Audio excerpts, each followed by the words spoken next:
to comply with privacy laws? What user data is being tracked and stored?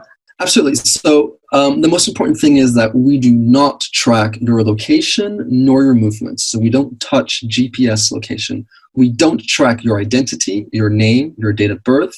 We don't track the identity of the people you come into contact with.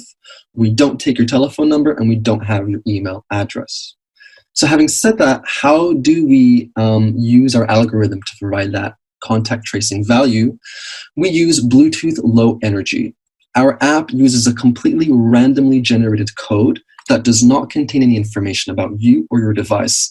In addition, this code changes every 15 minutes to ensure that it cannot be reversely traced back to you. All the data stored on your smartphone is encrypted.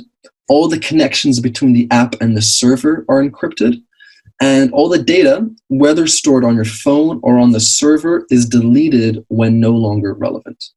Yeah, I mean, I wish to reiterate that it's important that everybody feels safe using these technologies. Our primary focus is sort of educating users to ensure that they understand that, yes, technology can disrespect your privacy, but also technology can be safe and it can respect your privacy, but it must be designed that way. So we do wish to go against that Silicon Valley trend of sucking up as much data as possible, because we believe that trust with users is the most important thing. Because if they don't trust the app, they won't download the app.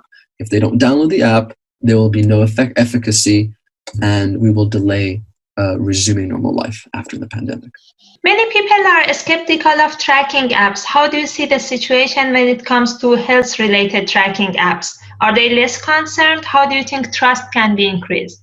So I think people have every right to be concerned about privacy, especially with technology companies. We can look at the Facebook Cambridge Analytica scandal that happened quite recently.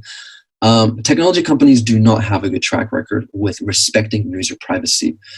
We believe that technology is like fire, which is to say, fire can burn down a house or it can cook for an entire family. Technology can be built that cooks for a family and protects users. It's just that normally there is no profit incentive to respect user privacy in that way. So we're taking that stance. We're building our application from the ground up to prioritize protecting user privacy. This can be done with technology, and it is being done by ourselves. It's just that in the larger global context, most technology companies have chosen not to build privacy-preserving technology. How is your app different from similar apps that have been developed in other countries such as China? Well, this brings us back to that spectrum. So if we're here on preserving user privacy, China is on the other opposite end of that spectrum, in where they're basically grabbing as much information as they can, your GPS, your social security number, your identity, everything they can, they will track. So the benefit there is that indeed the government has access to a lot of information, but the negative consequences are a complete destruction of user privacy and ultimately user respect, in the sense that in China, there's an element of being forced to use these applications, whereas we believe in people feeling comfortable so that they can make the choice to use these applications.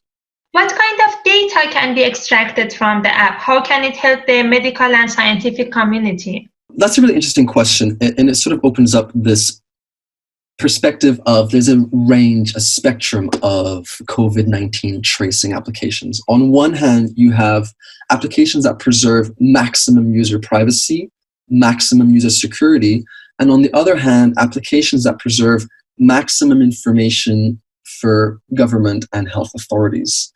The situation is that they are a little bit opposed to each other, which is to say, if you have a lot of information for the health government, you may be also compromising a little bit of user security. So on this spectrum of COVID-19 tracing applications, we had to make a decision. Do we wish to prioritize giving information to the government, or do we wish to prioritize user safety to ensure user adoption? It was a hard choice. We obviously wish to support the government, but we chose to prioritize user safety so that people will actually use the application and hence sort of stall the the development of the pandemic.